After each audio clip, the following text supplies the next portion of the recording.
Alcohol Beyond This Point podcast. This isn't two podcasters talking business. This is two business guys trying to podcast. So, attempt number 2.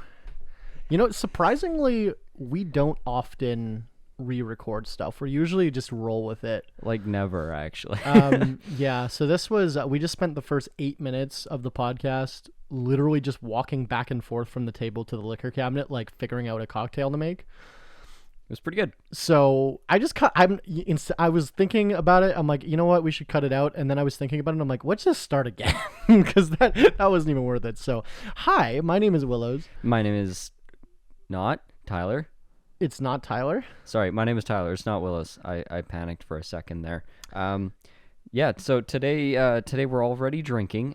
If you are watching on YouTube, Plug youtube.com/votewillows. Thank you. You'll see a very pretty array of beverages on our table today. So we're drinking Captain Morgan Private Stock, which is a, yes, top shelf Captain Morgan. We went there. In quotations. Yep. Captain Morgan's like fine. It's a good mixing like rum. This is like the $60, $70 kind of looks. It's like in a nice little pirate bottle kind of thing. But then when I took it, we're just drinking it over ice at the moment. And then when I took a sip, I remember saying like, oh, that seems sweet. And then I looked at the ingredients. They absolutely add sugar to it. And then we were drinking it and we're like, hey, that would actually probably make a good little cocktail. This is Alcohol Beyond This Point, by the way. the podcast where we debate business topics, drunk and then sober. So is this an excuse to drink or an excuse to scratch our egos? This podcast. Yeah. Well, I don't need an excuse to drink, I would say. I would agree. So it's the latter, I guess. Well, Yeah. I mean, like, I think I still, like, we founded this podcast based on the fact that we were doing this already. We were getting drunk and trying to work through our business problems. Yeah. And we just figured we may as well. If we get value from it, maybe other people would get value from it too. Yeah. And I don't think that's changed at all. I still feel like that's what we're doing. Yeah. No, I'm just spitting in the wind here because, I got a couple topics on my mind, and that's about as formal as this podcast has gotten, and I love it because we have gotten to the point where we can actually flow conversation pretty easily. We can riff on topic, which is awesome. Yeah. And have a lot of shit we could speak to, even though we don't really do anything except work our fucking faces off. Which is, if you just heard the intro, you heard Tyler's voice saying, this isn't two podcasters trying to talk business. This is two business people trying to podcast. That's our intro. Oh. If you weren't aware. I honestly didn't know that you did that. We have it's a little intro. It's a AI Australian accented Siri voice that says, Alcohol Beyond This Point podcast. And then it's you saying that line, and then it's like a cheers. Like a that's dope. So that's that play. How did I not know this? That's You been never about. told me. I think that's been about 15 episodes. I've had that in. Oh my god. That's been at the right at the beginning. I don't apologize for not knowing that because I don't listen to my own shit. Yeah, that's at the beginning and the end of all the podcasts. I'm pretty sure I showed you it before. I'm pretty sure you didn't. I'm like 100% sure. Okay, maybe you showed me the clip. I didn't. I thought that was like a clip. For like social media. Well, that was the clip of you saying it was, but then I'm like, oh, that's actually pretty much sums up the podcast. Okay, yeah. So I made the little intro. Cool. Yeah. Nice. I'll play it for you after. I was wondering why you just stopped doing the intro. What do you mean? Like where you'd like Herodotus. Oh yeah, because now we have an intro now. Yeah. Yeah. Also, that was way too long for me to read. It was pretty long. Yeah. I have abridged it. I appreciate the bridged. See, this is all about adapting, right? Like if you look at episode 1 versus now, we were recording on we had no mics. We were just recording on a phone in like your boss's office after hours.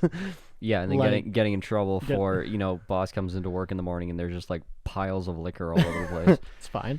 Empty liquor bottles. And it's really funny. Almost got somebody fired like that. Yeah. Well, it can't get me fired, so. It's true. But we've come a long way and I think that's important, is to be able to quickly adapt. Like, I'm listening to other podcasts and I'm like, oh, this is like long intros that I've already heard before is boring in a podcast. I'm like, oh, maybe I'll cut mine down because I don't want to be boring. And Also, then, the hard part about podcasting is you need some sort of specificity to it, but you also can't pigeonhole yourself if you're going to have any longevity, right? yeah, because we were kind of pigeonholing ourselves at the beginning where we were like, we need to talk about one topic and debate it. It's specifically something we disagree about. Yeah, which is like, number one, we don't disagree a ton. That's why we're friends. Number two, it was difficult to like come up with something every week. Well, not just that. Who's going to tune into a fucking debate show? CNN. When it's politicians screaming at each other, that's not a debate show. That's just peacocking on stage. That's fair. I wish it was an actual debate show. That'd be cool. Where they they made them like switch sides.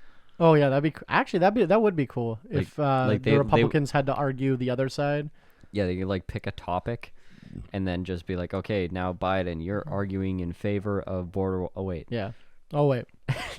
Hot take. Yeah, because in like debate class, you have to draw a topic from like a hat. Yeah. And then you draw either opposed or Yeah. for. Yeah. And you have to be able, and that's the whole point. You're trying to be able to. It's about being able to debate your. It's mental flexibility. Yeah, it's a mental exercise, basically, right? Which is not something politicians like to do.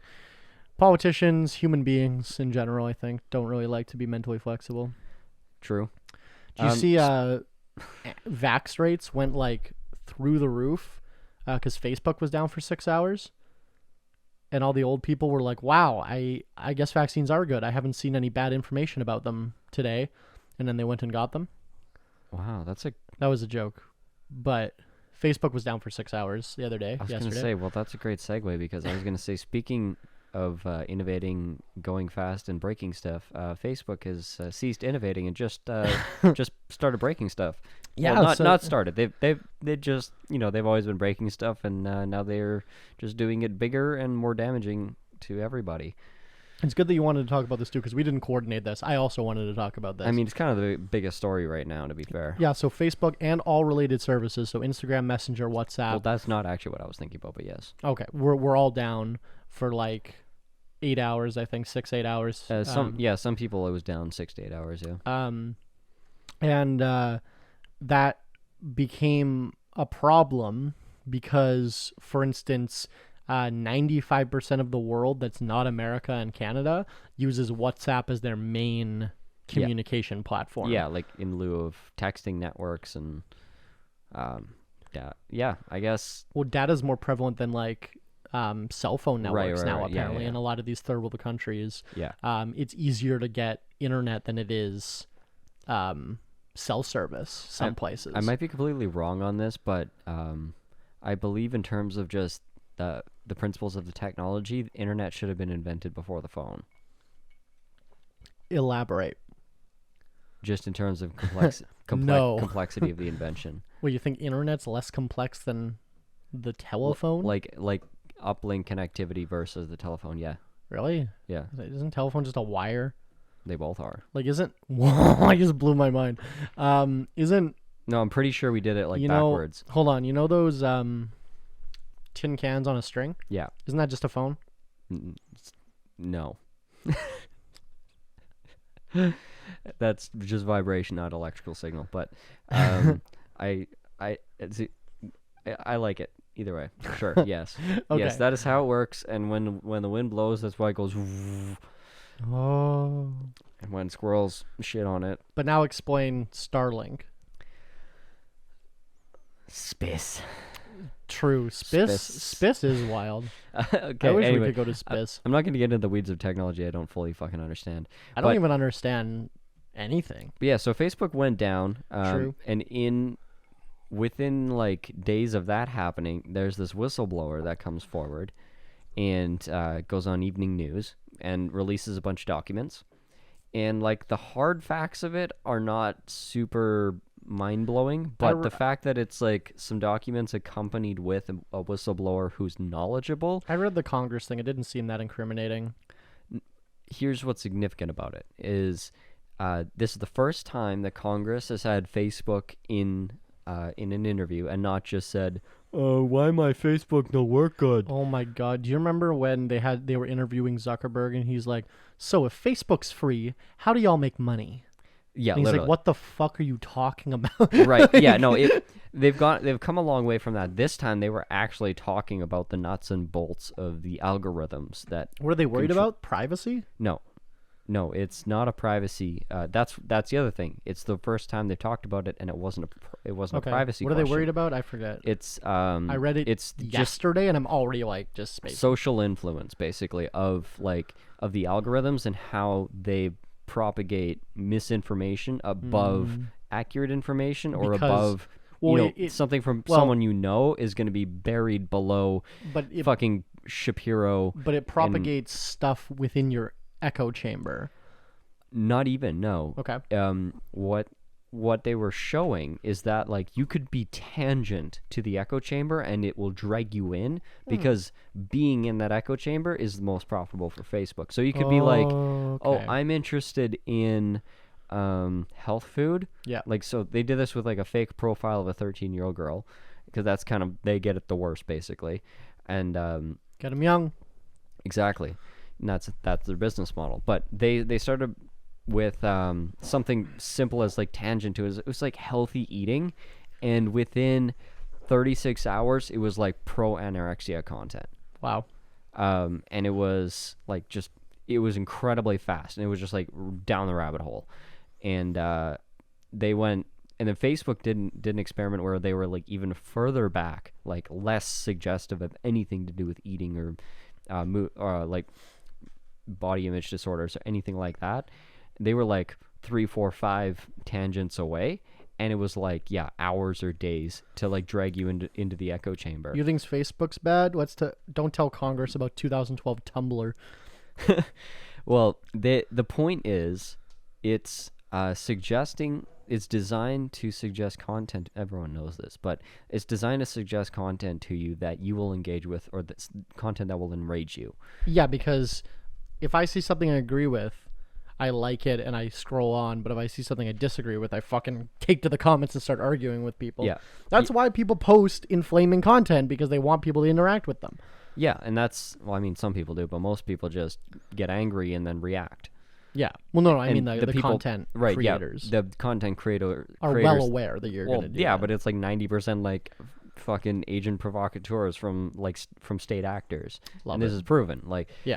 Fucking 90% of COVID disinformation is Joe Biden. Is state sponsored. Like, yes.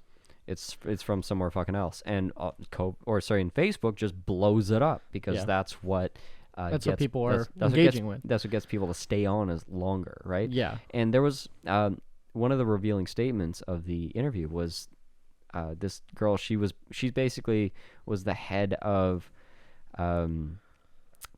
I wouldn't say like censorship, but kind of like the community guidelines and community safety committee. So it was kind of her job to work on this stuff, and it was proposed to Zuckerberg like, oh, we have this feature that we introduced that is supposed to give people quote unquote better quality content, stuff that they would engage with more, things that they care about more, or whatever. And what they realized very quickly is that actually meant, accelerated disinformation and all this shit, and just the more heinous, more awful, more offensive stuff, the more it was promoted. And like, okay, we can see that this is happening. We know that's exactly how this feature is working. Here's what we can do to fix it. And Zuckerberg just straight up said, no, we don't want to fix that. Sure. And that's kind of the bombshell, is proving that Facebook is aware of what it's doing and opting out. Don't we all know what it's doing? Well, yeah, that's the thing. Everyone knows. Like, that's where I'm at the disconnect. Is like, but Facebook has plausible deniability. They're like, we're just a platform. We don't make these things happen. Yeah, but that's just human nature. No one's forcing you to be on Facebook and argue with fucking idiots. Like, well, exactly. That's what they argue. But yeah, that's what I argue. Fuck off. Like, well, yes, that's correct to a point. But at the same time, if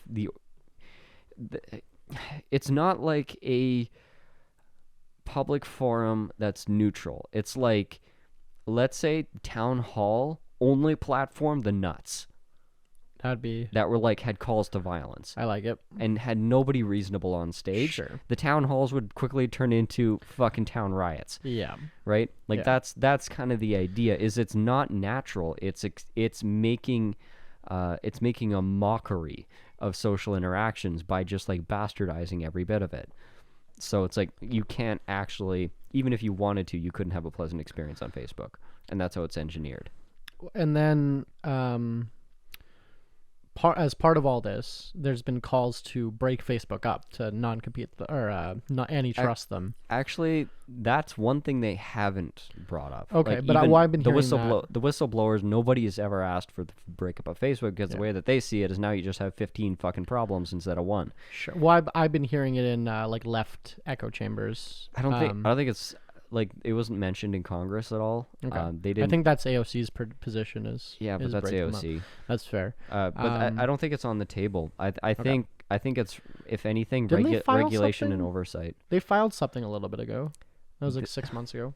Yeah, I think that wasn't relevant to this though. No, I'm not saying it is, but I'm saying that's something. And it wasn't going to go anywhere. Okay. Like, those conversations won't go anywhere. Well, what do you break them up into? Exactly. Facebook, Instagram, and then Zuckerberg still owns both of them. Yeah, exactly. How do they prevent you from owning a different company? They basically, I think they could just prevent you from controlling. How do they can prevent ownership? Because fuck off. Yeah, they right? can just prevent you having like directorship or whatever. Because why not? The most famous case of antitrust legislation is when when the government deems your company too powerful, too monopolized, that you can basically manipulate the market. Yeah. So the most famous example of antitrust was when they broke up Standard Oil. Standard Oil had like 90% market share of oil and petroleum in the United States. And and now it's no different. Well, no, and then now it's just who was it? Rockefeller? Who was it? Standard Oil? I think it was Rockefeller. Why do I always fucking blank on this? I can't, like, is it we- Carnegie? No, we- Carnegie is Steel. Me and you mix Carnegie and Rockefeller up constantly. Carnegie is steel. Rockefeller was oil. I'm like 95% sure. Do I have to look this up again? No, it's fine. It's irrelevant to my story. Okay, fine, fair. The owner of Standard Oil, they broke it up into like 6 companies. He ended up making more money Yeah. off those companies than he did as one company. Yeah. I don't think antitrust. I don't think the government getting involved ever works. Like there's a completely different argument. Like I understand the argument. Yeah. A company gets so large at a point where like Amazon. Did you see that article the other day? That fucking it's like we should give Amazon and Facebook a seat at the United Nations. Do you see that? No. Yeah, someone wrote an article, like an opinion article, for like the Wall Street Journal or something. Or no, I don't think it was the Wall Street Journal because I remember thinking, is this the Wall Street Journal that fucking Bezos owns? And it wasn't. But they said Facebook and Amazon have more resources than nations that are in the UN. So they should have a seat in the UN. An Apple. In Apple, yeah. Interesting. Yeah, wild. This is like capitalist dystopia. Well, I was gonna say, like, I understand the government getting involved with shit fucks it up, but also, young billionaires just having no accountability, romping around, causing fucking genocides with their social media companies and having no repercussions or responsibility also isn't good. Yeah, but then young Congress people with no oversight causing genocides in other countries is not a good. You know what I mean? Like, Well, it's the government is an armed group of thugs, Yeah. and for them to have the gall to suggest that Amazon is evil, only off. we can do genocides. Yeah, is basically fuck it. We have the monopoly. You can't have a monopoly on genocide. Fuck you. Like, that's our job. Yeah, that's our come on, guys. They don't have the moral high ground. I wouldn't say that, but it's like if not them, then who? Well, and then like I don't know, like if Facebook gets antitrusted, do they just move? Because they're already headquartered in fucking like Northern Ireland, right? Like, or Well, no, it's because it would affect their U.S. based operations. Yeah. Like that's where you got to realize that's like where all their staff is. That's where their most of their financial base is as well.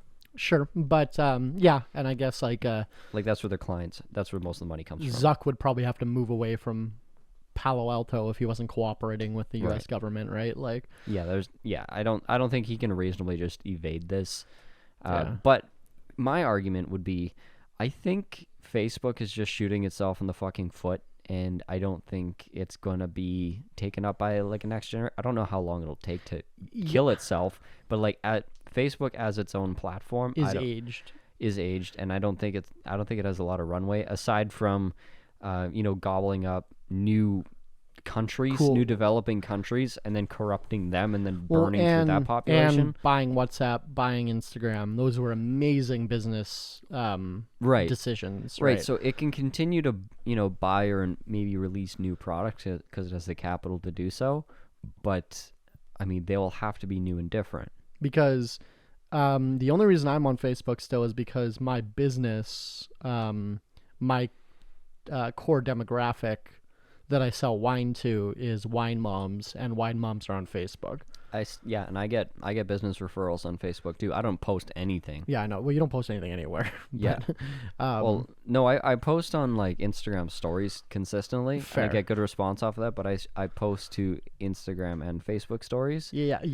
And then I get actually anyone that kind of follows me sees those stories come up, and then that's how I get tagged and stuff for work. Is people see the kind of work I'm doing on a regular basis. Yeah. And then that's how I get new jobs. So it's like, yeah, I don't make posts per se because the reach is just fucking awful unless you boost it. My reach is pretty good on Facebook, my organic reach. Yeah? Yeah.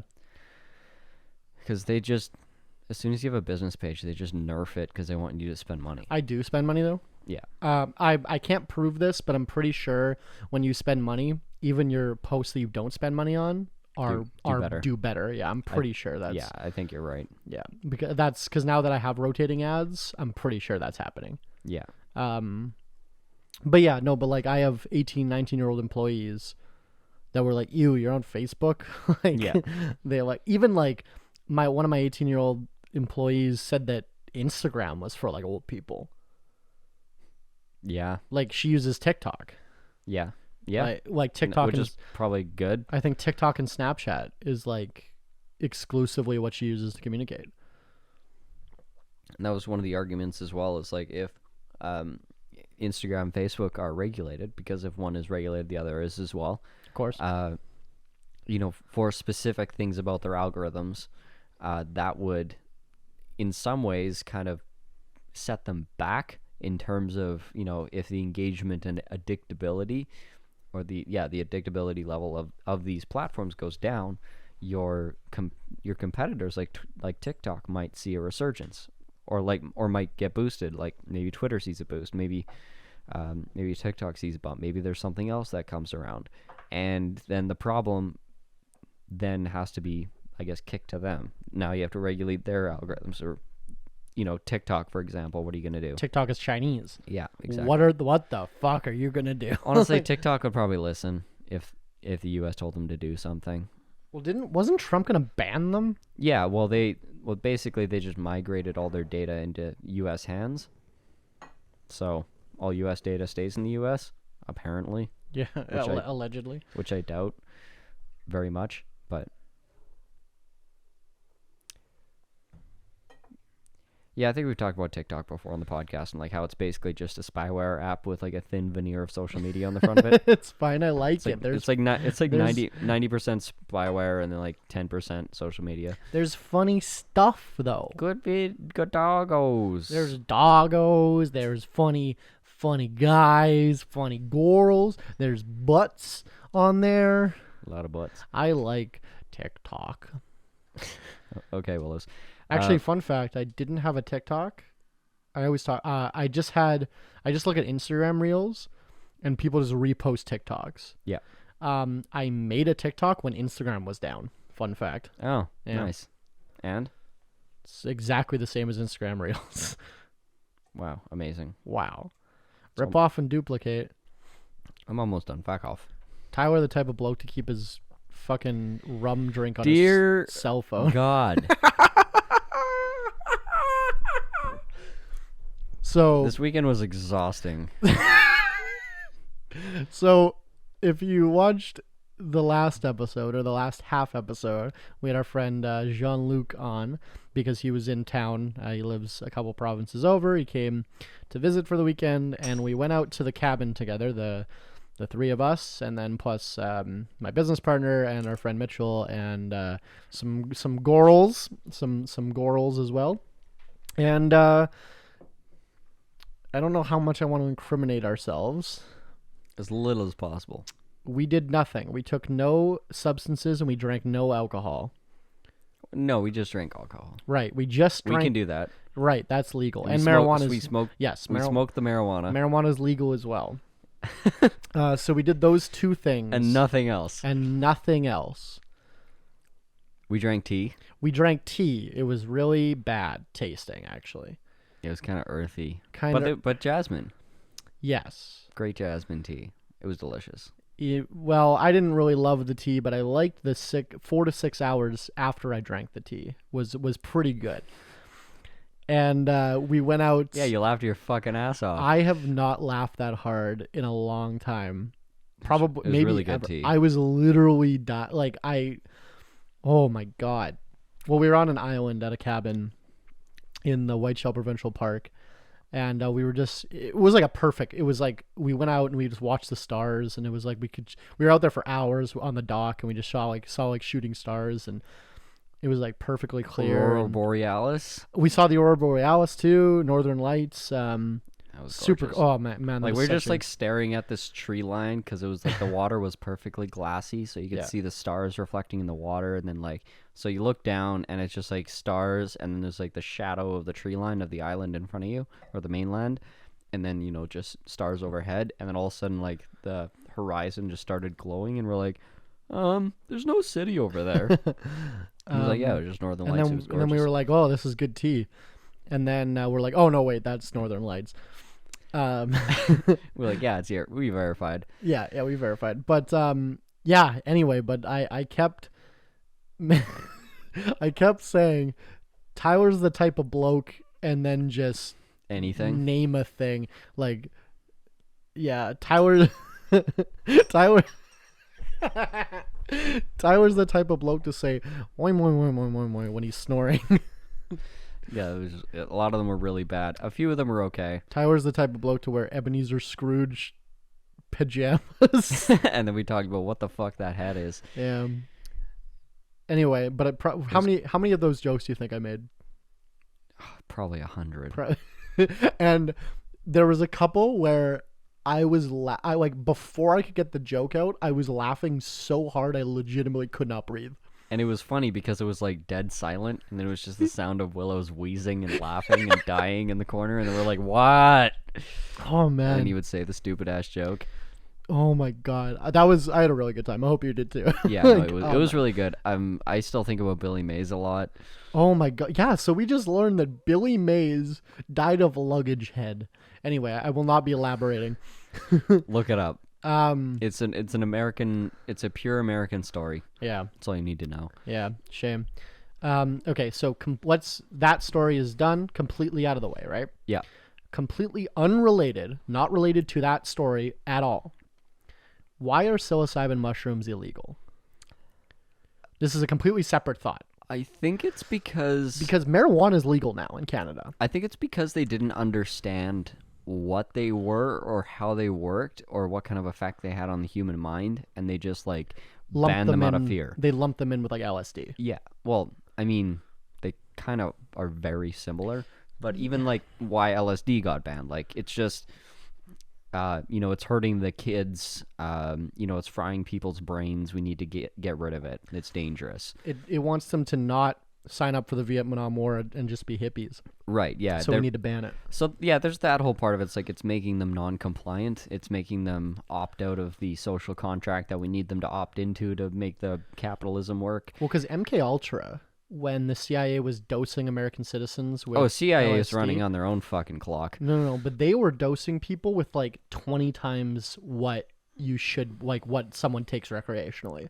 Yeah, but it doesn't do anything harmful to you. It's the Well, that's what I'm saying though. Yeah. But like just like in Reefer Madness, they're like one of the reasons why they banned marijuana in America was because they put a gas mask on a monkey and just pumped marijuana smoke into his face for like 4 hours, and he died of like lack of oxygen. Oh no, and then really? they said breathing marijuana kills you. And that was a legitimate study. Google that. Like, that's real. That's amazing. So That sounds like the ivermectin studies. I haven't read Except that. a little more scientific. I haven't read that deep into it, but I presume maybe mushrooms and LSD are similar, where they're dosing people way too fucking high, and then they're like, look how much damage it does. It's like, Yeah, they were like injecting super high doses of LSD or whatever, like taking super concentrated hits of psilocybin. And yeah, and I think it was probably like knowing how shitty fucking Congress and the Senate work. It was probably just based on like anecdotal hearsay, and just everyone was on board with it. and then Canada just made it illegal because America did. Yeah, Probably. yeah, it's probably just anecdotal So- evidence that didn't mean anything. Psilocybin, at least in Canada, just actually like last year, got approval. It got like moved up a schedule or moved down a schedule, Yeah, so that you could scientists can legally do research with it, because like the Schedule 1 drugs, like you can't even have for like research. You just like, Yeah, can't have it's them. considered like unethical and whatever. Yeah, like methamphetamine and benzodiazepine and shit like that. I think Yeah. that's Schedule 1 here. And then like in America, fucking marijuana is Schedule 1. That's a whole different conversation. Unfucking believable. Because even before we legalized marijuana in Canada, you couldn't really get in trouble for it Not really. no. unless you had like the cop would make you put the blunt out, but like, like my or he'd finish it. I with mean, you. this is just anecdotal, but like I have friends in high school that would be smoking a joint. Cop would come up, make them put it out, and not even take it away from them. Yeah. Just be like, stop smoking weed here. Like you had to have like 50 grams of marijuana for them to arrest you. like obvious intent to distribute. Yeah. And then they just made it legal, and then it was fine. Yeah. But psilocybin, they just recently, last few years, moved it so that they can use it in therapeutic studies. Yeah. And they've made great progress in using it for treating like PTSD. Yes. Yeah, it's extremely effective with PTSD, with depression, with it's also really, really good for patients in palliative care. Okay. It helps people deal with, go figure, fucking dying, and like the stress of it, and the stress of the side effects, and just kind of the general anxiety that you're dealing with in those situations. Kind of like helps you have that out of body, it's not such a big deal. Death isn't the end of the world, literally. And yeah, it's effective in so many ways. Like, imagine if you instead of taking antidepressant meds, which just like made you fucking numb and killed your libido and made your hair fall out and your tits get big, like Wait. They'll make tits your get tits. big? Oh, shit. Okay, never mind. Continue. If you're a girl, you just lactate and your ass disappears. Nice. Fact. Okay. Imagine if instead you could just take Eat a plant? you would eat a plant once every 6 months. You had a structured session with a therapist, and like that was enough to take care of your PTSD or your depression. Like, 'Cause, that's what they're talking about, and it could potentially decrease to like 1 month and then 3, or 1 year and then 3 years and then 10 years, and you're just fucking cured. Because neither of us have ever broken the law, obviously. No, Obviously. I wouldn't dream of it. No, we wouldn't dream of breaking the law. But if those mushrooms made me feel anything like that lavender tea did on the weekend, Jasmine. jasmine tea.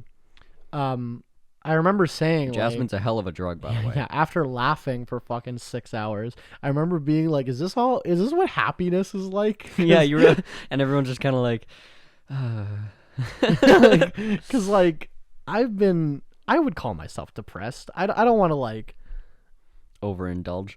I don't want. Well, no, I don't want to like self Diagnose myself. But my therapist thinks I'm depressed. So Yeah, you probably are. he's not a doctor though. He's just a counselor degree kind of yeah, thing. not a but, psychiatrist. But my therapist thinks I'm depressed. But anyway, I would call myself depressed, and I haven't had a very good time lately in life last couple of years, and I don't laugh a lot.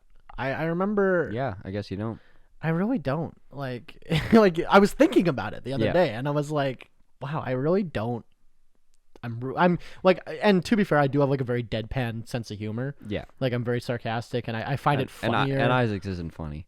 Yeah, and the people I spend the neither are you. So the people I spend the most time with in my life aren't funny. So it's like I don't laugh at all. And then I just remember thinking like, wow, is this what like normal people feel? Like do they just laugh at stuff and they smile all the time and see a bunch of kaleidoscopes? Just kidding. Yeah, when you're short of breath. Oh yeah, right. Because I was You're winded. So I was reading though. It's legal. So psilocybin and the chemical that psilocybin turns into when it's when your blood touches it, like psilocybin or something, which is the actual chemical that gives you the hallucinations and stuff. Those two chemicals are banned by name in the narcotics, or it's not called the Narcotics Act anymore. Whatever our drug, food and drug, whatever. But there's nothing. But mushroom spores don't have that yet. So it's 100% legal in Canada to buy magic mushroom spores. Right. That's how people do it. Right. Because there's no psilocybin present. It's literally just a mushroom. Fuck off. Interesting. So that's how people do it, is they buy all these, you can just buy them on the internet and they can't arrest you or anything because there's no drugs in it.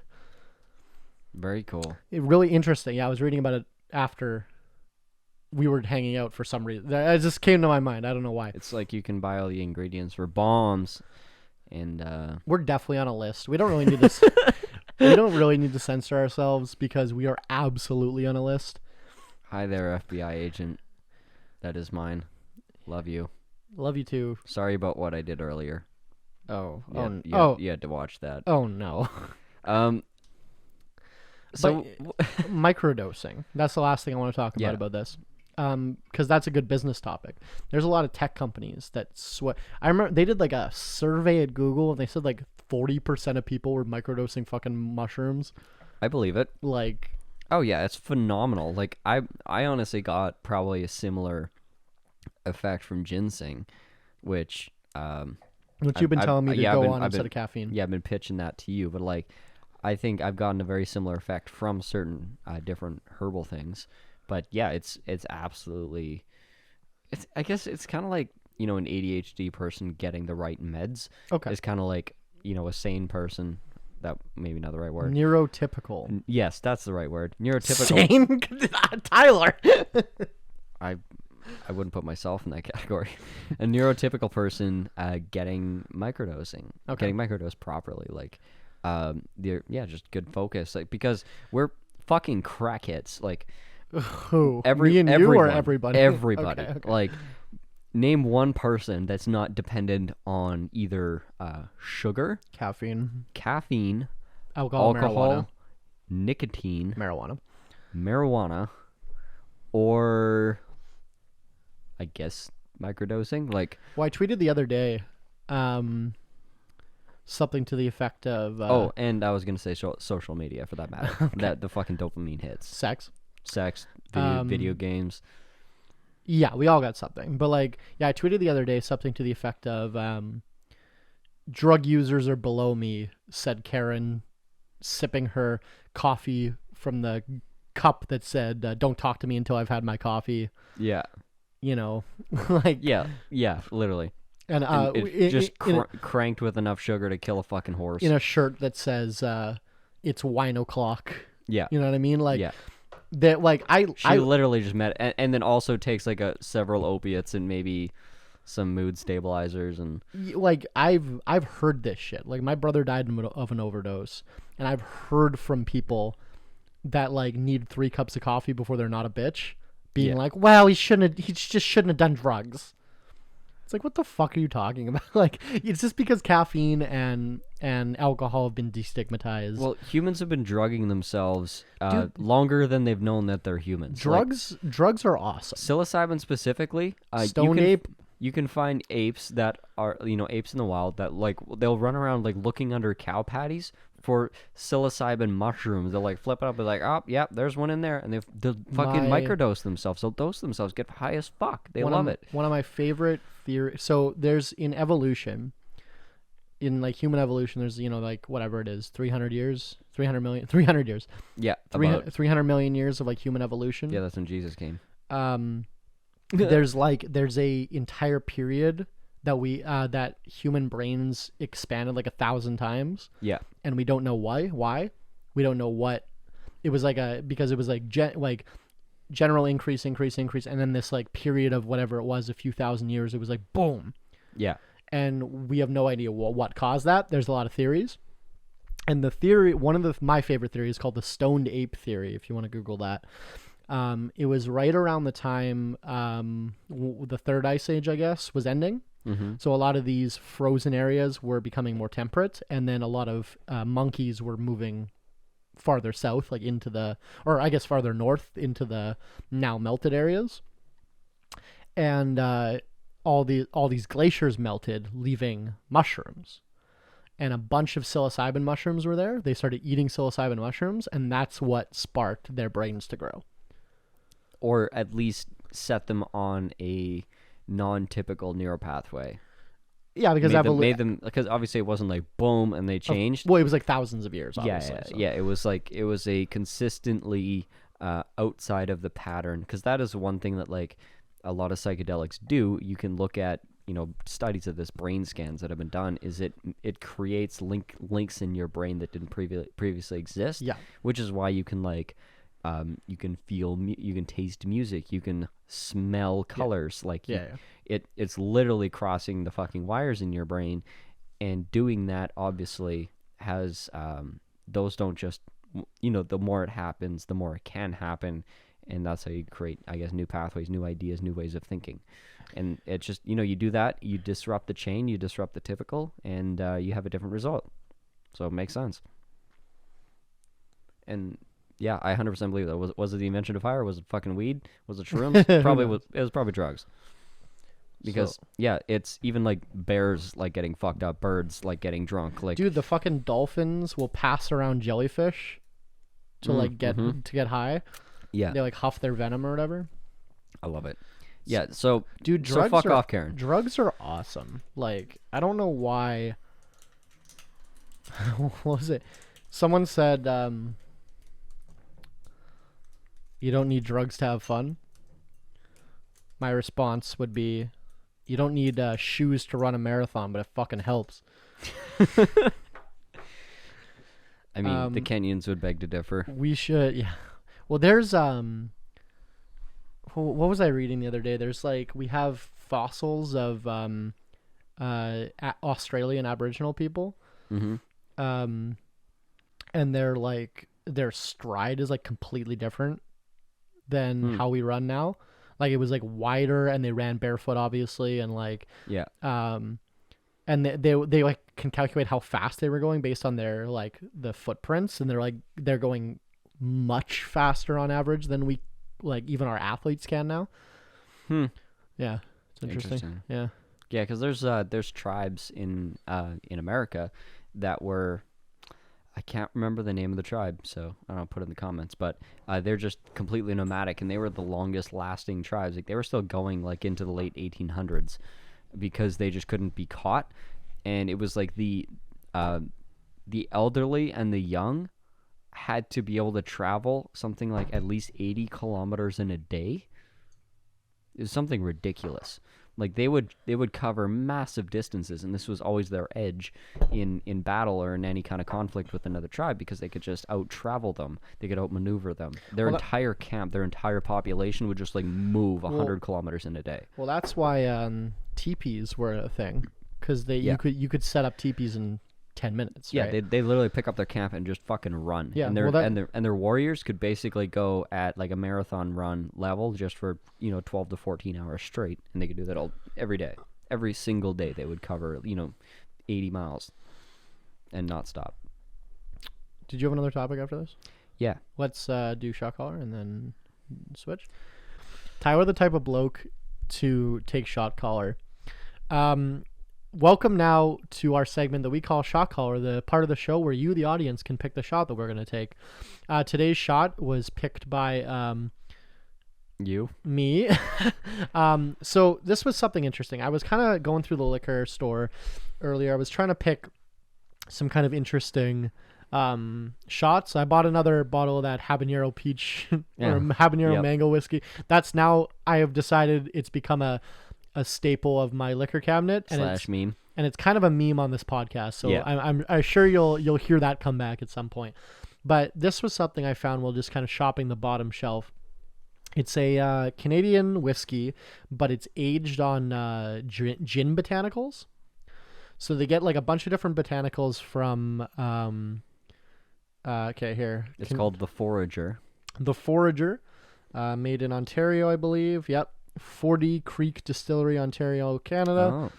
And yeah, it's like from Quebec. They got things from Labrador. Okay, so Canadian whiskey, juniper berries, spruce tips, mugwort, which sounds like a Harry Potter thing, Labrador tea, and sweet fern. And then they age the whiskey, I guess. Or I don't know how they do it, but I'm assuming they would age it in the barrel first. In the barrel in the barrel, and then probably it says steep it. It says infused, so probably steep, yeah. Yeah, probably steeped in but botanicals very, for a few very weeks. light in color, eh? Like, yeah. Well, you wouldn't expect. I mean, gin's fucking clear. No, but this is a whiskey though. This has been aged 3 years minimum in a barrel. You typically get a much darker look, and this is quite light. Like I can see right through this. I mean, depends how old the barrel is. First use barrels. Yeah, no, I guess you're no. First use barrels give you a lot of color. Mid use, second use would probably give you that color. Yeah, so it's interesting. So it depends on how they're mixing their distillates. Like in what? I don't want to promote them anymore until we taste it and see if it's good or not. So I am cracking a water in preparation to. Yeah. By the way, we also drink water sometimes. I drink a fuck ton of carbonated water. I literally drink carbonated water, shout out bubbly. Or alcohol.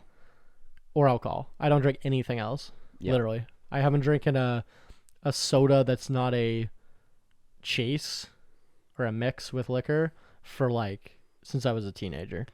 I drink it when I need my sugar fix, which is usually about 2:00 in the afternoon. The occasional ginger ale. Ooh. Have you had cranberry ginger ale? I have. Oh, yeah. So good. I'm a big ginger ale fan, especially you got a little upset tummy. Mm-hmm. Just drink a little bit of ginger ale. A little bit of Canada Dry. Canada Dry is the superior brand. Fuck Schweppes. Fuck them. Canada Dry is the superior. I will drink dollar store ginger ale off-brand before I drink fucking Schweppes. And on that note. Cheers. Thank you, The Forager, for sponsoring this episode.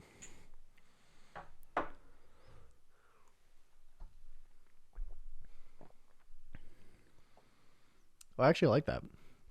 I didn't even chase it. And I'm usually bad with shots. Very interesting. Yeah, really interesting. I actually like that a lot.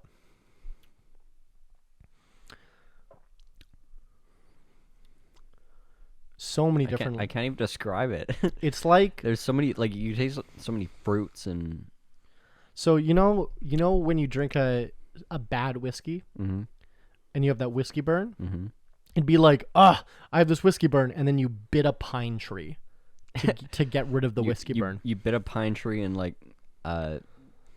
maybe ate some berry. And that is 30. Okay, so what's the name of the company that has the habanero whiskey again? Old Smoky. Okay, Old Smoky, if you're listening, your motherfucking labels are awful. Oh my god, these labels are terrible. Okay, it's aesthetically pleasing if you're just looking at the bottle from a distance and you're squinting and you're kind of blind. But if you're trying to read what the fuck the flavor is, They don't have the flavor like on the front. it's on the side of the bottle. Yeah, or the it's back. like I literally had to like I knew I wanted this, and I was looking at all of them and I'm like, which one's the one I want? Like, and never mind customers that don't know they want it. I don't So- know how you found this. It was on sale. That's why. It was on sale. That's and, the only and it reason. was on the shelf weird, so I saw it. And no, sorry, I was in one of the express liquor marts. Oh, okay. So, So had, it like, was a display. extremely narrow. Yeah. So you're looking at all the liquor kind of from the side. Yeah. So I saw the mango habanero Mm-hmm. on the side of the bottle because I was like in a tiny store, and it was on sale. But Old Smoky, if you want to collab, yeah, I'm in the liquor industry. ask fucking Willows. And I'm not a professional liquor maker, but I mean, tangentially, I'm qualified. We are Your shit professional sucks. liquor drinkers. Yeah, your shit sucks. I The- should say it sucks. label. It's not. A label is supposed to, identify your product, and at that, it's doing poorly. Look at this. It's Beautiful. The name, the Forager Botanical Whiskey, has a fucking all the different botanicals. I assume has the juniper I see, and has all the botanicals in like a wreath around the label. This I look Beautiful. at this, Beautiful. gives me exactly. Tasting it, looking at the label, that was exactly what I was signing up for. Even the clarity of the booze, like Yeah, everything there, because a lot of whiskeys will put them not in clear bottles. yeah. Yeah. And, And then then- even like and then- even the Captain Morgan we're drinking is in like a pirate bottle. Yeah, the pirate bottle. Yeah, the mango whiskey, the Old Smoky, like it's. We're gonna put it on camera so you can look at it and cry with us. I think the bottle is fantastic. The shape of the bottle. I think the color's fantastic. I think the Lucky is great. Repeat after me. Where on here do you see habanero mango? Yeah, if I bought this expecting Old Smoky Tennessee whiskey and I took a fucking sip of this and I tasted mango habanero, I'd be pissed. I would be pissed. There it is. On the side and on the back. I would be so fucking mad because I actually initially no, that's what happened. I was initially going to buy it because it was like an Old Smoky Tennessee whiskey. I'm like, okay, awesome. I'm gonna have a Tennessee whiskey, and I walked away from the shelf with it, Before you read it. and I was reading it on my way back to the till, and I almost put it back. I'm glad you didn't. Because now it's become a meme on this podcast, and I'm a big fan. So We like your product, Old Smoky. just be better. Be better at the labeling. That's all I'm asking. But yeah, I was saying like Hire this. Neil. Yeah, if you want to use my graphic designer, let me know. But I you know what's awesome Yeah. about this podcast? Yeah, I do. So this podcast we haven't monetized yet. We don't make any money off this. We just spend. But, there's nothing in the tax law. It says you have to make money at a business. Well, tons of businesses don't make money. As long as you have the intention to make money. Right? Yeah. We have the intention. What kind of idiot would spend this much money on booze and sound equipment and spend this much time at it with no intention of return? Wink. Not this kind of idiot. Exactly. Haha. Fuck But- you, So CRA. the alcohol is absolutely a business expense. Absolutely, yeah. This is an alcohol-based podcast. Yep. I don't think CRA could argue that. No. So absolutely, that's a tax write-off. Yep. What I will have to ask my accountant is if you have to be a registered business to write that off on your taxes. I mean, you could probably put it under your alcohol business umbrella. No, I wouldn't want to confuse it with my other business. That gets complicated. You want to keep everything separate in corporations. But then we'd have to register this as a business. Well, do we? If you want to write shit off on it and file taxes for it. Why can't I write it off as my personal taxes? I don't know. Maybe you can. Well, that's what I'm saying. Can you? I Yeah, don't know. Probably. I don't know. I don't know. Yeah, I don't know. Either way. Either way. that was not the topic that I was gonna. Yeah, gonna let's. talk about, but, Sorry, that took us a while. Sorry if- for all if- of you that are listening to just the audio and you couldn't see the bottle that we're referring to. Yeah, it fucking sucks to suck, don't it? So I'm gonna point at the whiteboard behind me, which again is very good in audio form.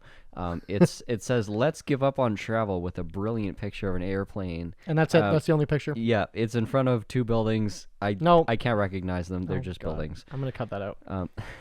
There's a picture of an airplane, and it's because we were initially, we really wanted to go to Cuba in February because we figured, you know what, 2022 sounds like a good time to get on a plane again, and it's probably not. I don't know about that. I think we can still make it work. I don't think so. Why not? Even if we can, I think it's in poor taste. Give me your grievances, and I will give you my counter. Is specifically with the country of Cuba. Okay, let's pick another country then. Okay. Secondarily, I don't want to spend thousands of dollars going on a trip. This fucking broke guy again. Yeah, I know. This broke guy over here. Well, Make more fucking money. Yeah, shut up. Your broke ass has been broke for years. Yeah, and now I'm not, so Yeah, I don't know what you're talking about. No, this is how it works. No, I think we're talking about potentially like maybe going to BC or something, British Columbia for Yeah, you but weebs that don't know. Kelowna in February? I don't know about that. Oh, it's amazing. Like, okay, Kelowna's hot at two times, fucking August and January, February, because it's the winter sports are just as big as the summer attractions. Okay. And that's just like the towns are full, the bars are full, the clubs are full. Like, because for reference, our friend that was just visiting lives in Kamloops, British Columbia. yeah, which is like prime snowboarding country. Like the best mountain biking, snowboarding in the world is within an hour drive of where he lives. Yeah, because we're between the Rocky Mountains and the coast, Canada's side of the Rocky Mountains. Yeah, and then we're between like two mountain ranges. I don't know. I just kind of feel like we deserve to go somewhere tropical. Yeah, I don't know. I still think it's in poor taste, partially because I'm also on the climate change bandwagon really hard. On. You're fine. I know I'm fine, but like, I think in general, frivolous travel where you got to take a plane and it's gonna burn, hundreds of pounds of fuel. Are you driving to Kamloops? Well, yeah. Okay, I'm fucking flying. I'm never driving again. I don't give a shit. It's not that far. I've done the drive before. Yeah, but if you have like 3 people to drive, it's not a big deal. I'm just taking a plane. It's not even more expensive. What are you gonna drive around when you get there? You're gonna JL's car. You're gonna pay $250 a day for a fucking car. No, I'll take JL's car. What are we talking about? Too many people are not gonna all fit in one car. Okay, well then you're driving there, obviously, so you'll take your own car, and then I'll go with JL. Sure. Either way, like I think travel. You know what I'm gonna do? Fly first class. Do it. You know what I'm gonna do when I'm there? Burn my garbage. My garbage. Just to throw my car batteries. Yeah, in I'm the gonna throw my ocean. car batteries in the ocean just to offset your carbon footprint. I'm going to burn more carbon. That's fantastic. I think we deserve to go somewhere tropical. Why? Because we work very hard. That doesn't mean anything. It means something Most to me. people work very hard and can't fucking feed themselves. Yeah, because they're dum-dums. And we are smarts. Yeah, that's the difference. If you can find a better difference between me and the average population, I would love to hear. Tall, white, and Canada. Number one, thank you for calling me tall. I appreciate it. Number two, none of us know my my ethnic history. I could have some. You look fucking Amish. Well, you look Mexican. I literally don't. But you are. I plead the fifth. 3, I don't remember what the third thing is, but I think we deserve to go on a cool vacation, Tyler. I don't know. I don't want to spend $2,000 or $3,000 for a fucking week of drunk. 2 weeks. I'm not going for 2 weeks. 3 weeks. Hell no. I will lose my goddamn mind. Like they've done 10 weeks. They have done studies on this, and 10 days is the perfect vacation. I disagree with that because I've done 10-day vacations and I've done 2-week vacations, and I feel like the decompression time, maybe just because You just slept for half the week. and Like, I can't sleep when I'm here. that's a you problem. I agree, which is why I want to go on a vacation. Okay, you start a week ahead. I you will. decompress. Yes. And the normies will show up and party for 10 days. I thought this was the plan the whole time. Please do. Okay, I don't see why I don't see why this is a problem. I don't know. Here's the debate topic, I guess. Yeah, I guess We fucking disagree on this, you motherfucker. I think travel. I think travel in general, like just like obviously there's still people that are not going to subscribe to this at all. Like for example, one of my fucking clients that I've done tile work for. As soon as he got vaccinated and got his vaccine passport, he's been on a plane like every other week, flying somewhere. Like he spent like $4,000 on travel to go to fucking Florida for a weekend. So it was a 4-day trip. He spent $3,000 on flights, testing, and like just hotel accommodation, like 4-night stay. It was like $4,000, and then that doesn't include entertainment while you're there. Sure. Like just blowing money for the fucking sake of it. Yeah. At that point, and like just needs like has this like nearly fucking psychotic need just to like get on a plane and be somewhere that's not here. And to me, I think that's absolutely stupid because if you for example, there's a person also that spent like $1.5 million on their personal home, making it into the perfect custom. Just home. move away if you hate Winnipeg so much. Fucking move! Yeah. Like, because I really like Winnipeg. Like, you got a home gym. Yeah. You have a $30,000 personal theater. You have a $50,000 pool in the back of your house.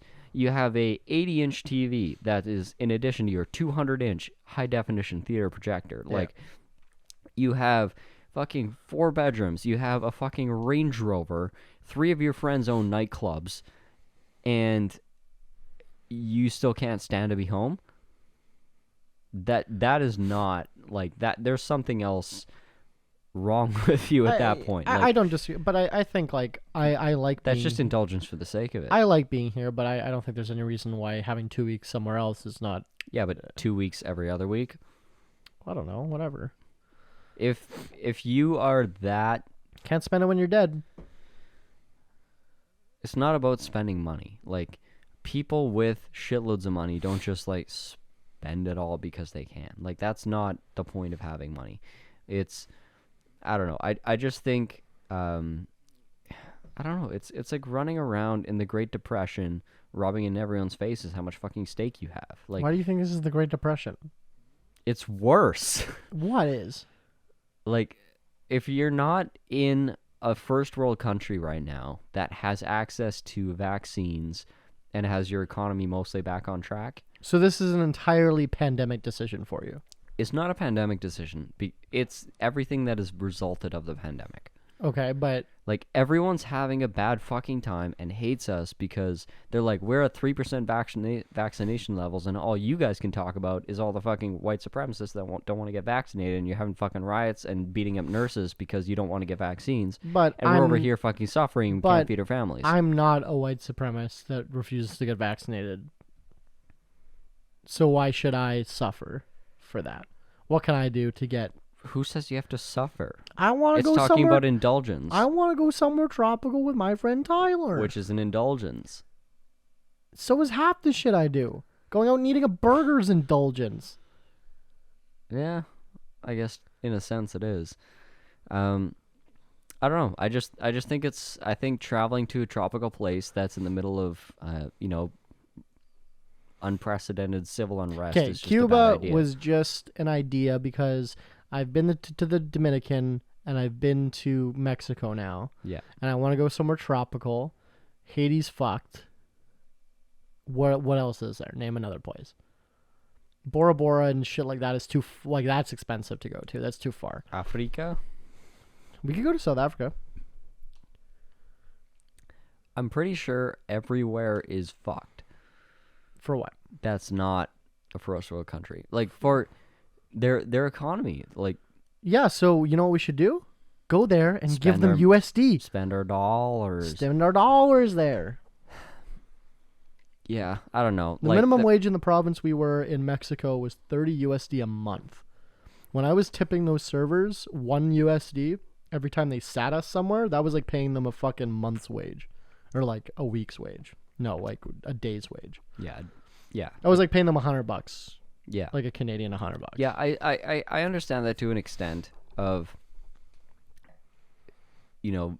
toss your blessings around, throw fucking money around, whatever, like it doesn't matter. Also, I like to experience stuff. As it was do cool I. seeing a different culture. As do I. I just feel like it's bad timing. So you're not saying we shouldn't do, because we're trying to do a yearly trip. You've committed to this. We're doing it. Mm-hmm. But you're saying maybe this year we don't go foreign. Yeah, it feels like it's in poor taste. While so many people are struggling, I think it's in poor taste to go spend, a bunch of money traveling abroad, and I don't have many more years on this earth. 27 Oh. club. I'm gonna be dead in 2 years. Oh. Like Kurt Cobain. I've had a lot of fun in the last year just staying in the province. Like, there's so much shit to do. Like, fucking Manitoba, it's massive. It's bigger than a lot of countries. True. Like, there's a lot of things to do here. Bear with me though. Beach. November or February. Honestly, it'll probably be 30 above in February anyways. It's global warming, bitch. Oh yeah. Okay, here's a hot take for you. It's fucking Canada. October 6th, we had almost 30 degrees today. It was fucking hot 30 today. above, 30 Yeah. degrees Celsius. Usually it's snowing. That's like hitting 92 in October in fucking North Dakota. Think about that. Yeah. Well, yeah, because I remember this time last year, because We had a snow dump. We had No, 2 we years ago. Sorry. We had 2 feet of snow Yep. a week before this week. One of my farmers markets, the Wolseley Farmers Market, goes till the 20th ish, the second last Thursday in October every year. It goes way longer than the other farmers markets, and we showed up one day after a fucking blizzard. 2 feet of snow on the ground. A tree had come down right in the middle of the market. We just set up our tents around it. Yeah. And I would like go into my car to warm up every 15 minutes. It was fucking -5, and we were outside selling our goods. I love it. And today, which is approximately the same time of year, 2 years ago, it's 30 degrees. I love this province. Fucking yeah, Manitoba's kind of weird, but You never know what it's like a box of chocolates. You never know what you're gonna get. true. We'll talk more off camera, but I want to go somewhere that's not Manitoba. I think if we go Kamloops, I wouldn't be mad at. I think Neither would I, because I've never been to BC in the wintertime. Like, I've been to BC in the winter. It's beautiful. Not for enjoyment. The mountains are beautiful. but not for like pleasure. Um, I've been there for business in that period of time. and can it's- we go skiing? Yes. I have gone skiing one time in my life. Fuck yeah, we're going skiing, man. That'd be fun. We're gonna go to a ski lodge. We're gonna smoke all the weed. We're gonna I don't drink. smoke weed. We're gonna drink all the tea. Oh yeah, okay. I we're- mean, yeah. Stay in like a beautiful like mountain lodge Airbnb. Get the ultimate fucking experience. But snowy winter, but in BC, because and BC winters are awesome because compared to where we live, they're mild. Oh yeah, no, it's so funny because we fly from here to there. It's 20 degrees warmer. It's still like -20, Yeah. but we're like, oh fuck yeah, Like sweater weather, bitches. yeah. So So we're like, we go from parkas to sweaters, and we can romp around on the mountains. that's I like that idea. So we'll get more into that later off camera because they don't give a shit about where we're traveling. But I want to dive more into. That's an interesting. I have not heard anyone. So the thing I'll compare it to is that I know that native Hawaiians right now are saying like, please don't come here. Yeah. As tourists. Correct. Because Americans can just go to Hawaii. It's a state. And they're fucking infecting it full of COVID. Yeah. And then I've heard the other side, because a couple people I follow on like Twitter have gone. Yeah. And they've been like, well, like no one told me that, number one. Yeah. Until I was here. Number two, everyone here seems to be pretty inviting. And like I'm spending money. Because it's their job. Well, fair. A lot of Hawaii runs on tourism. Yeah. And I remember someone I follow, like a semi-famous person, was like, "Oh yeah, I thought the fucking restrictions were tough in California where I live. Went to Hawaii, they're like COVID IDing you to sit on a fucking picnic table outside and shit. Yeah. Like they're doing like heavy restrictions, which is what we're doing here too. But America, right, is fucked. But it's an interesting. I haven't really heard anyone besides you just now say like maybe we should take a year off traveling because the rest of the world's fucked for vaccines, and like it's an interesting. Yeah. It's an interesting take. I can't say you're wrong. And also, there's no guarantees that Cuba will even be accepting travelers from Canada at that period of time. That's the other thing you got to remember, because more than likely, our province is going to see a spike because there's certain regions that We already are like are. 50, But I'm fully like 12 to but 50. I'm fully vaxxed. But that like, doesn't change their federal policy.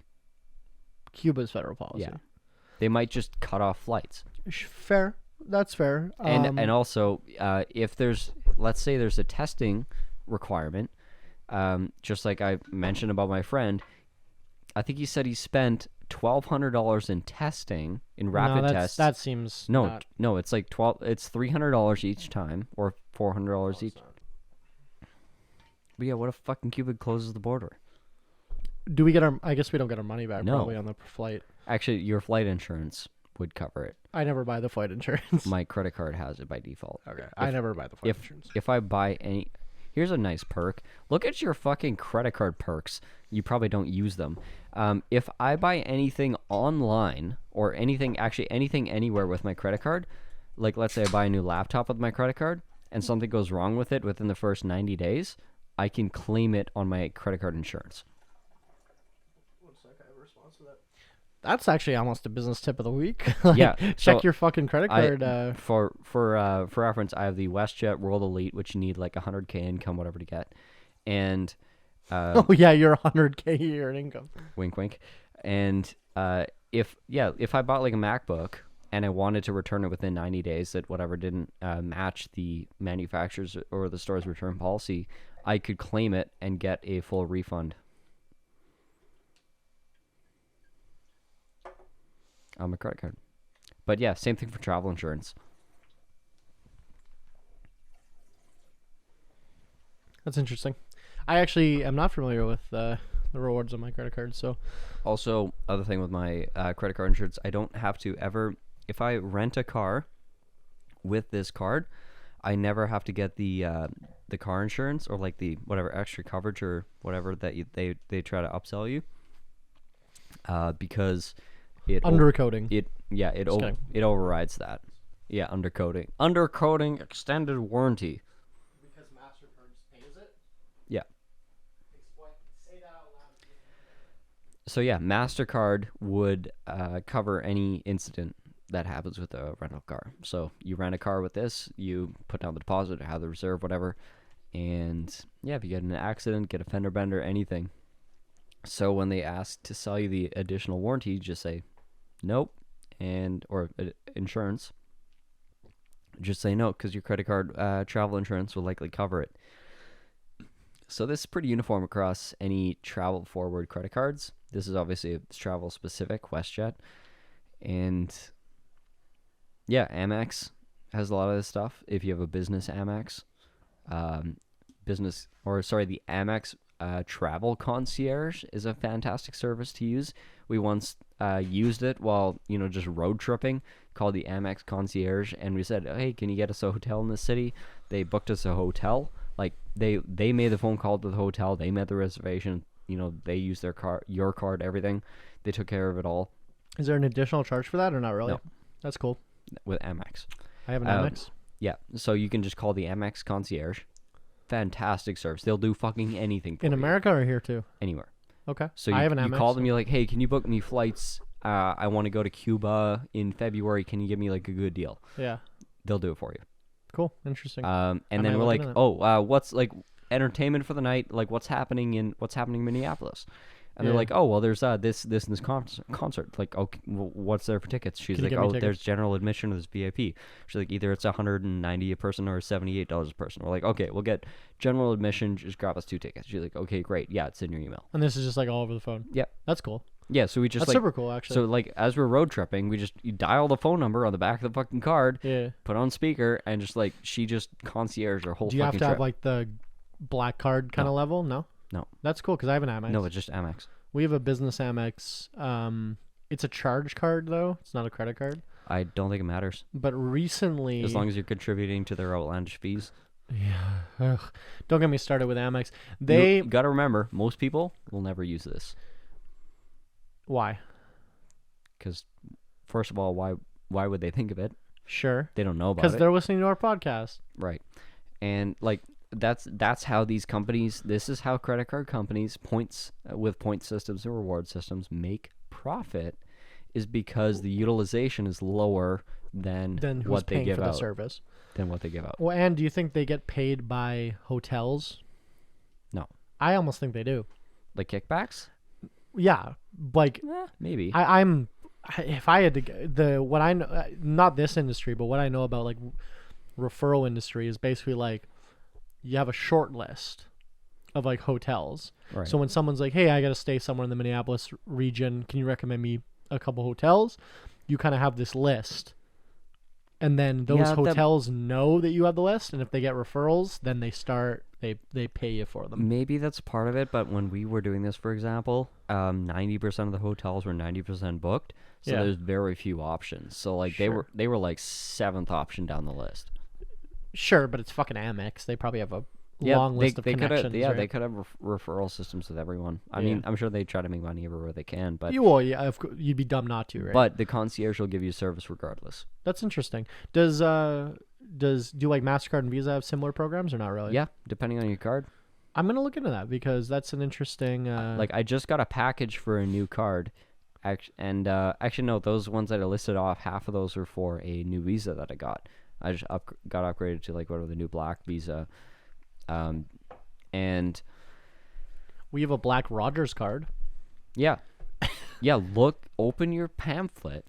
Look through all the benefits and features. The 19-page thing that you sign without reading when you get the card? Yes, exactly. When I was 18 years old and didn't know anything about anything? Exactly. Perfect. So if you can upgrade your card, or if you can dig out that thing when you got your card, read through that whole fucking thing, because they don't anticipate that you actually use the perks that you have. That's a really good... Like there's a whole... I didn't even know about this. There's a whole industry around...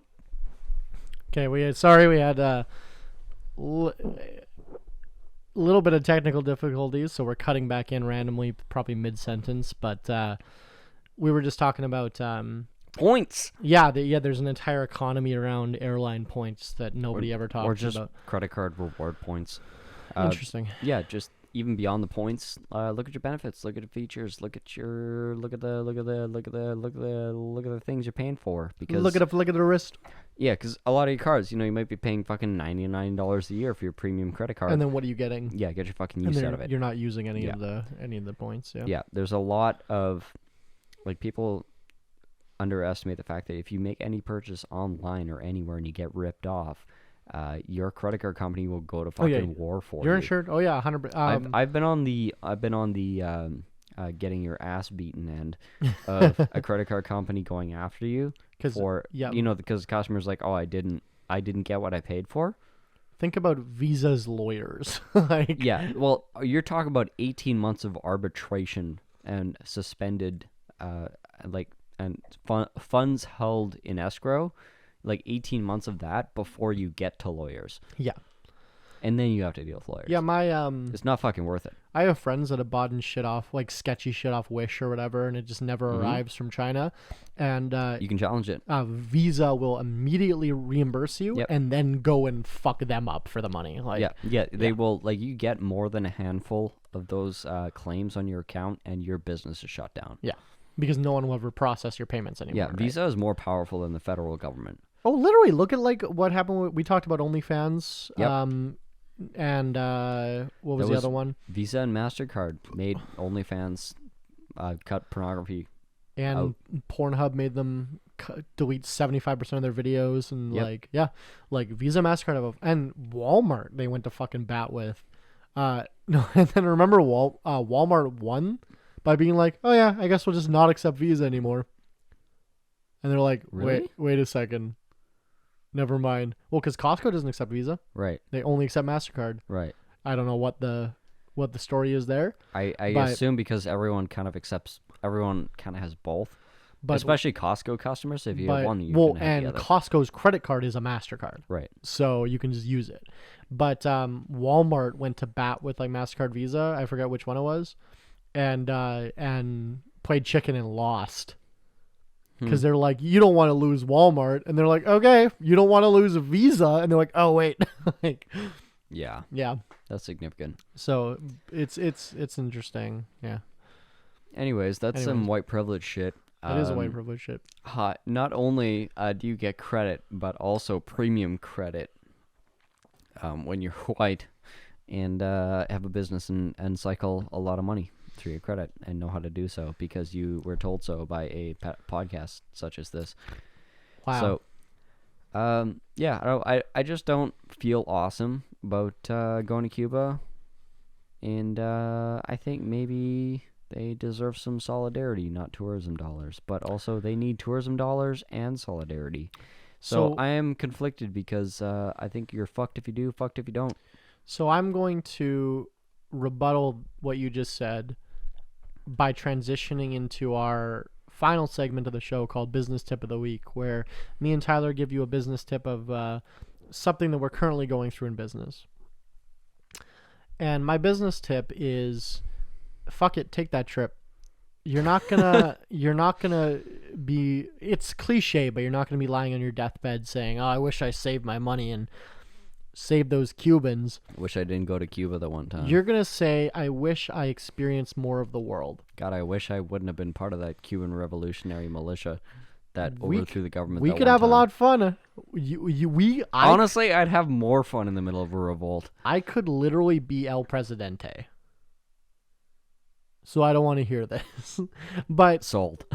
my business tip in general is like, if you're kind of looking at your books and saying, okay, well, $2,000 can pay for this much food, this much rent, this much car payments, etc., etc. Like, I'm always a big preacher of just make more money. Like, you're not going to get into prosperity by saving money and not going on trips. No, while we were drinking tea on the weekend, I got a job that'll probably take me 3 days that'll pay for my Cuba trip. There you go. So whether or not we go to Cuba or Kamloops or maybe another tropical place, I think we should. Well, we're definitely going somewhere.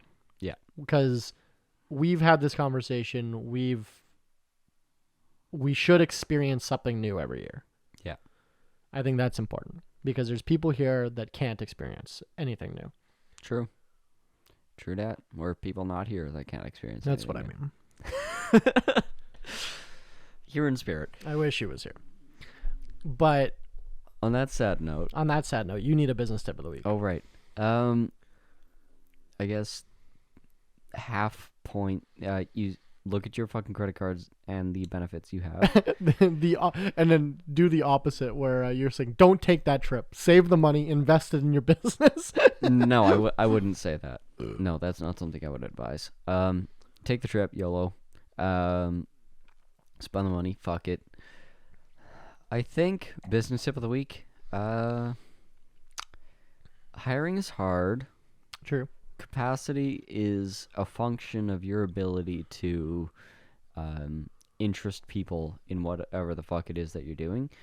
And if you're not good at that, if you can't compete for talent against other people that also need that same talent to survive, if you're not okay with that, Get better. if you're not okay with that relationship where you're constantly competing for approval, you're competing for talent, get the fuck out of business because you're gonna have to do it. You're gonna have to make it forefront on how you hire people, how you pay people, how you talk about compensation, how you talk about equity in your company, how you talk about building wealth in your company. Yeah, fucking think about it, because if you are, under 10 people, let's say under 5 core employees, you can say 5 people, those 5 motherfuckers will never leave.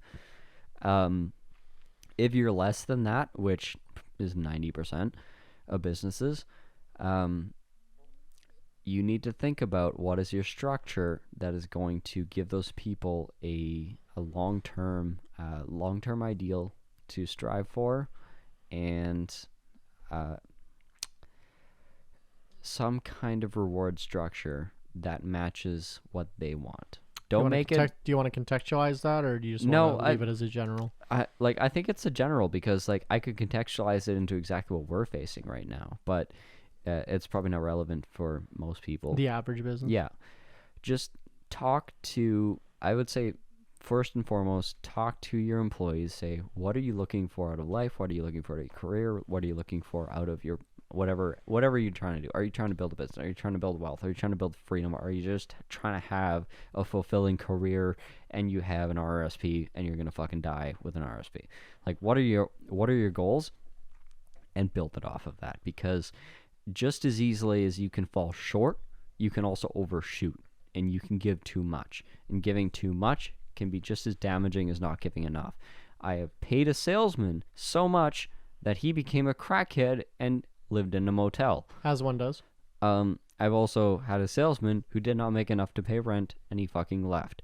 So you can have both things be true with the same structure. So pay attention, ask questions, and be flexible, because if you're not flexible and if you're not paying attention, you're just not going to get the result you want. You're going to get left behind, or your business is just going to suffer, because your bottom line completely depends on the people that are willing to go to bat for you. Yeah, I think that's a good place as any to end on. Hurrah, communism. I love communism. As long as it includes working and money and capitalism. Oh, yeah. Yeah, I guess I do just love capitalism. Sorry, jail. Or just money. Sorry, Stalin. This is Alcohol Beyond This Point, the podcast where we Alcohol has been far beyond this point. Alcohol far preceded this point. Thank you. Continue. My name is Willows. That's at Vote Willows, VOTEWILLOWS on everything. And my name is Tyler _ the builder on mostly Instagram. Tyler the _ builder. Fuck! I thought I got it right this time. Tyler the _ builder on Instagram, and Ty the Samurai on Snapchat, just because I'm feeling frisky today. Oh, send us some snaps. Send me some risque snaps. Risque snaps. Whether it's of you or your girlfriend. Don't worry, your girlfriend doesn't listen to this podcast, so it's fine. You can send me risky snips at snaps? Are you drunk? Yes! That's funny. Snapchats. Snip snaps? Snips. Send me a risky snip. Can you please send me a risky snip snap? Hey, this is Alcohol Beyond This Snip Snap, the podcast where we send risky snip snaps to the drinks that we podcast. Well, we're just gonna end it, eh? Bye. Yeah. To the risky snip snap. Snip snaps. What the fuck's the snip snap? Alcohol Beyond This Point podcast. This isn't two podcasters talking business. This is two business guys trying to podcast.